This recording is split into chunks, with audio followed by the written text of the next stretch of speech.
Bonjour à tous, merci de nous suivre sur RTI 1. Le ministre de l'Enseignement supérieur et de la Recherche scientifique était dans la ville de San Pedro. Adama Diawara est allé s'imprégner de l'avancée des travaux de construction de la phase 1 de l'université, des travaux qui seront bientôt achevés. Sam Konon.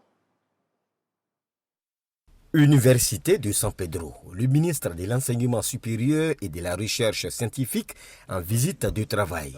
Adama Diawara, en compagnie de Madani Tall du groupe Envol, en charge de la construction, et des responsables du BNET et du programme de décentralisation des universités PDU, a visité successivement les résidences universitaires, déjà opérationnelles ou en voie de finition, les bâtiments des UFR, des ateliers, des laboratoires, d'ingénierie, les salles de TD, la bibliothèque numérique et physique et l'auditorium de 600 places avec rideaux motorisés.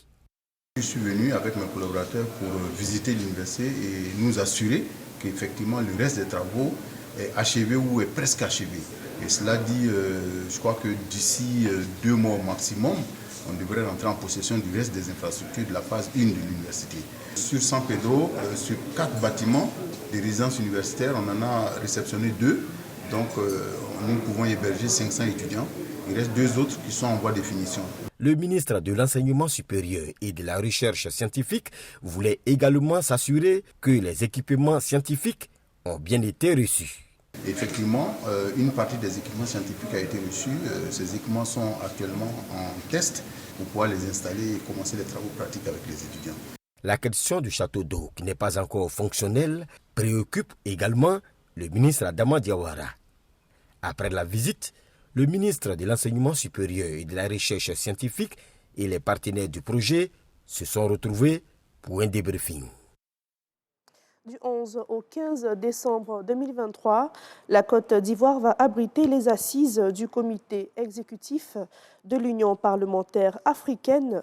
En prélude à ces rencontres, l'UPA et l'Assemblée nationale ivoirienne viennent de signer un protocole d'accord portant sur l'organisation de ces assises. Reportage, Konaté Moussa.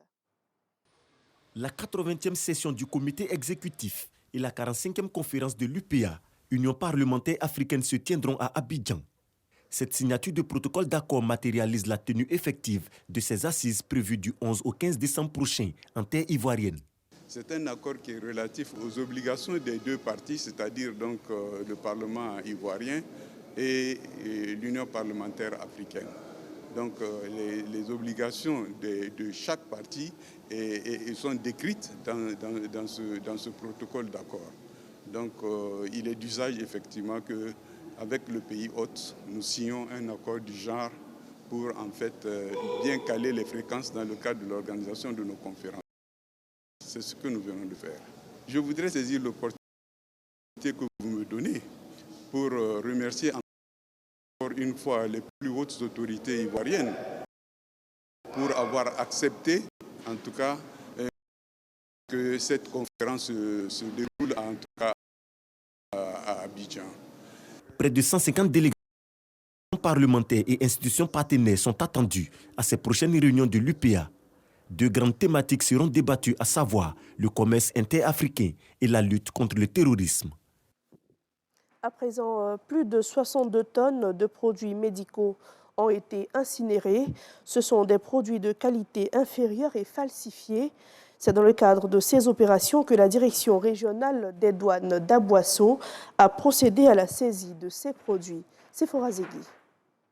62 704 tonnes, c'est le nombre total de produits médicaux incinérés par le service régional des douanes d'Aboisseau. Ces produits de qualité inférieure et falsifiés sont essentiellement composés de liqueurs en sachet, de médicaments, de produits éclaircissants, d'insecticides et de sachets plastiques. Ces marchandises ont été saisies grâce à une ordonnance du président du tribunal de première instance de la ville d'Aboisseau.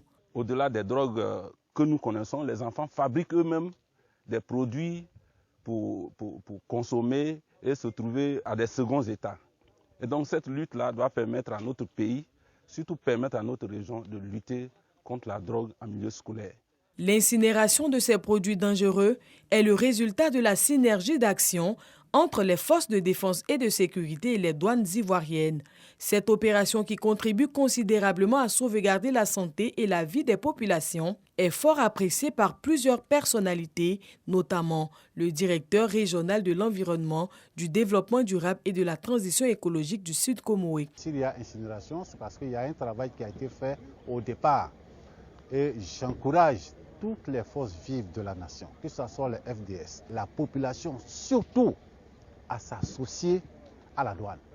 La douane ne fait pas son seul travail, elle fait le travail de tout le monde.